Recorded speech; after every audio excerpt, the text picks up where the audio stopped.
Namasté les yogis à lunettes. Je m'appelle Claudia. Si vous êtes comme moi, vous pratiquez la salutation au soleil. Hein?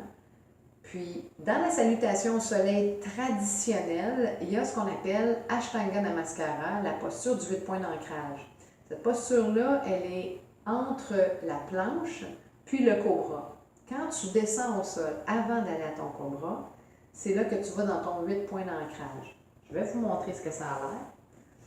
D'ailleurs, ce livre-là, Asana Pranayama Mudra Bandha, un très bon livre à avoir dans votre bibliothèque de yogi. Je vais sûrement y revenir avec ce livre-là. Ça, c'est la posture. Donc, le menton, la poitrine et les genoux sont au sol. OK? Tu vois que ses mains sont collées le long de son tronc et les coudes aussi. Donc, les coudes sont pas ouverts. Souvent, quand tu descends, les coudes vont s'ouvrir, l'épaule va rentrer par en dedans, en tout cas. Bon. C'est free for all dans ta ceinture scapulaire. Ceinture scapulaire qui fait le tour de tes clavicules, tes épaules, jusqu'à tes omoplates en arrière. Ça, cette ceinture-là, il faut que tu gagnes de la force dedans si tu veux bien exécuter cette posture-là, justement pour ne pas ouvrir tes coudes, pour garder les coudes collés, puis être solide autant du devant que du derrière, que des côtés. On va travailler ensemble. Ça m'a pris du temps avant de bien comprendre ce mouvement-là. Je l'ai décortiqué beaucoup, j'ai fait des recherches. Et puis, tous les trucs que j'ai trouvés pour m'aider, qui m'ont finalement permis de descendre maintenant aujourd'hui avec contrôle et équilibre, bien, je vais vous les donner aujourd'hui, ces trucs-là. Vous allez avoir besoin de 2 blocs. Les 2 blocs pour amortir la descente, si tu veux. Puis, dans la descente, évidemment qu'avec le temps, plus tu vas pratiquer la descente, moins tu vas avoir besoin de hauteur. Fait, c'est pour ça les 2 blocs. Du moment où tu trouves facile de descendre avec les 2 blocs, là, tu peux enlever un bloc. Et puis on va enlever. Puis black. Ça, c'est le but. Mais le but, c'est juste un but. Puis le but, ça peut être jusqu'à la fin de cette vie-ci, là. L'important, c'est le travail que tu fais aujourd'hui avec. L'important, c'est l'effort que tu mets là, dedans, maintenant, dans ta pratique. Puis c'est ce qui fait en sorte qu'aujourd'hui, ben, je suis capable de te dire que ces blocs-là, tu en as besoin, puis l'évolution que tu vas faire avec un bloc, puis le bloc. Puis la satisfaction que tu as quand tu enlèves ton bloc, ton premier bloc, bien, c'est seulement un état, c'est seulement un court moment. Tu es satisfait, tu es heureux, tu es content. Mais tout l'effort que tu as mis avant d'enlever ce bloc-là, ça, c'est ça qui compte. Fait que prends ça en considération, puis garde-le dans ton cœur. Donne-toi de l'amour quand tu fais ça. Les 2 blocs importants, on les met de chaque côté de nos mains. La paume interne, ça fait un L. Tu viens stationner ton bloc là. Ensuite, un autre truc avant de commencer la descente, pour vraiment sentir la ceinture scapulaire, tu mets tes mains de chaque côté de la même largeur que tes épaules, à 4 pattes. Tu pousses le plancher avec tes mains et tu fais une légère traction vers l'extérieur. Donc, tu ne pousses pas vers l'extérieur, tu fais juste une traction, une intention d'aller mettre les paumes vers l'extérieur. Puis en ayant ça, cette traction-là de 15-20%, tu sens tout de suite que la partie arrière de ta ceinture est engagée. Tout de suite. Donc, quand tu pousses au sol, tu sens la partie antérieure qui s'engage.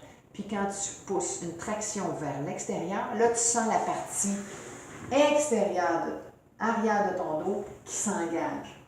Puis ça, ce qui s'engage, c'est les trapèzes, donc qui partent d'ici, qui descendent jusqu'aux épaules et qui vont aller jusqu'au milieu de ton dos. Ça s'engage. Les rhomboïdes s'engagent. Les rhomboïdes, ils sont entre tes 2 scapulas. en dessous des trapèzes. Ça s'engage.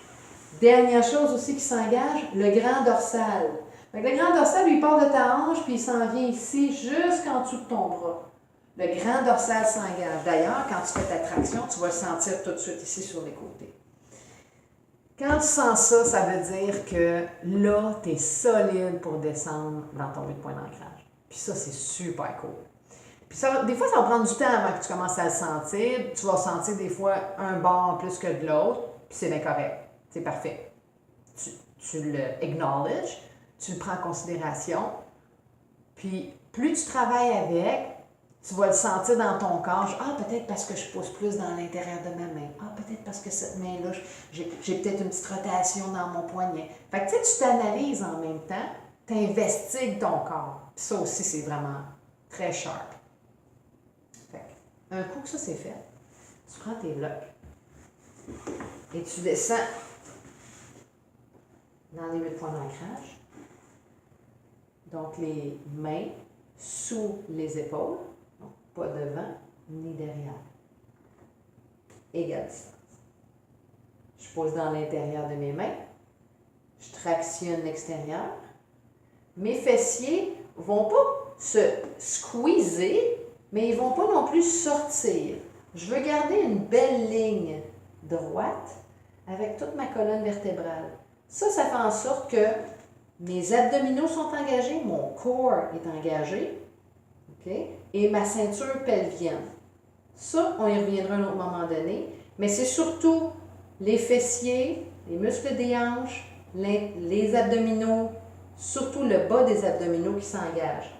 Quand ça c'est engagé, ma ligne médiane, mon tronc, est solide. Puis quand il est solide, bien, il est plus léger. C'est fou, hein? Mais c'est vrai. Inspire. À la descente, à l'expiration, tu vas coller tes coudes, tu les laisses coller. Fait que c'est super important que tu poses dans l'intérieur de tes mains et que tu regardes légèrement vers l'avant. Tu déposes ton thorax sur ton bloc. Inspire, garde la force, pose dans l'intérieur de tes mains. Expire, ramène en haut à la planche, garde tes coudes collés. 2 autres fois comme ça. Inspire, regarde un point devant. Expire, descends, les coudes collés. Inspire, garde la posture. Essaie de ne pas t'écraser dedans. Essaie de garder de la force. Expire, pousse vers le haut. Dernière fois. Inspire, regarde devant. Expire, descends. Good. Garde, inspire. Expiration, engage les abdominaux. Pose dans l'intérieur de tes mains. Les coudes sont collés jusqu'en haut. All right. Première étape de fait. Good. Là si tu es comme moi, c'est supposé de brûler. C'est supposé de chauffer dans tes bras, dans tes épaules. En tout cas, moi, en ce moment, j'ai les veines dans le bras. Says it all. Ça veut tout dire.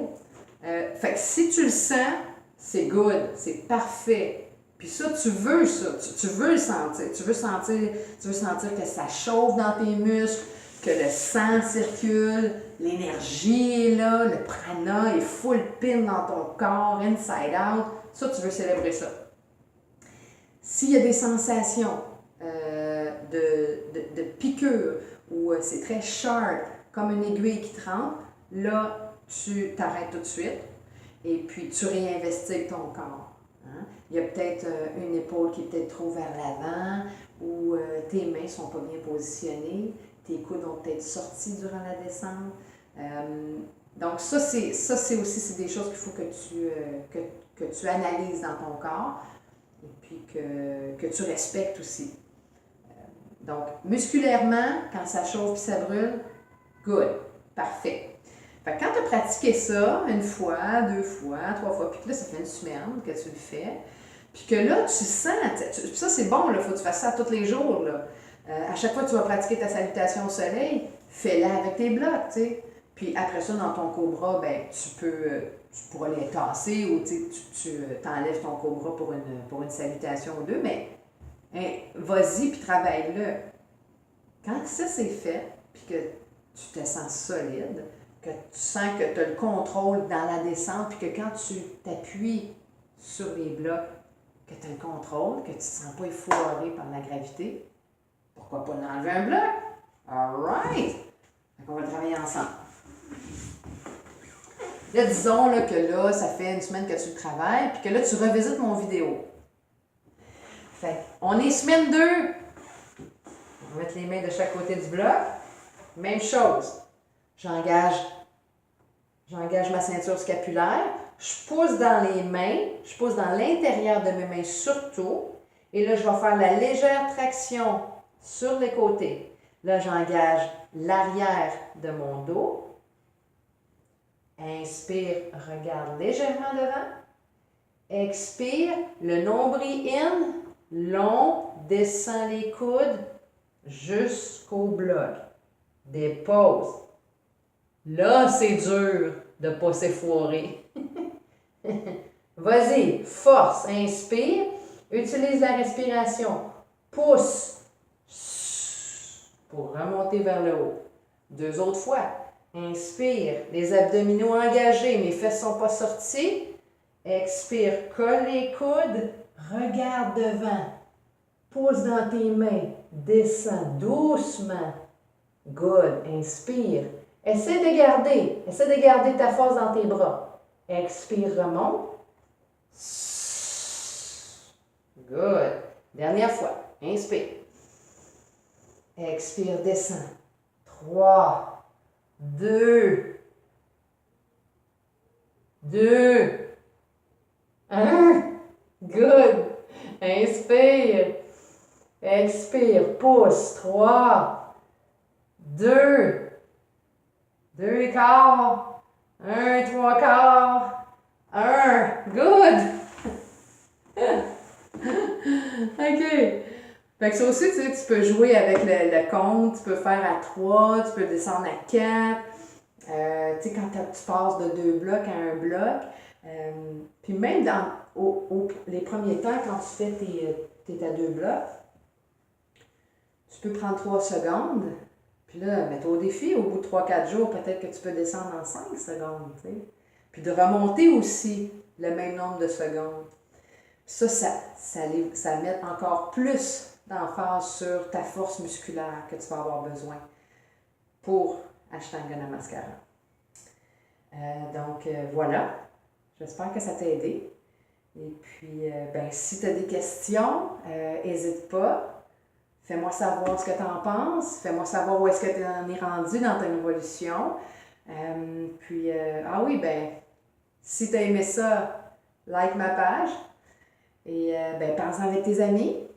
Puis la prochaine fois, on évolue. Puis on va plus loin. D'ici là, ensemble, les mains en prière. Les mains au cœur. Gratitude. Remercie-toi. Remercie-toi pour le beau travail que tu as accompli.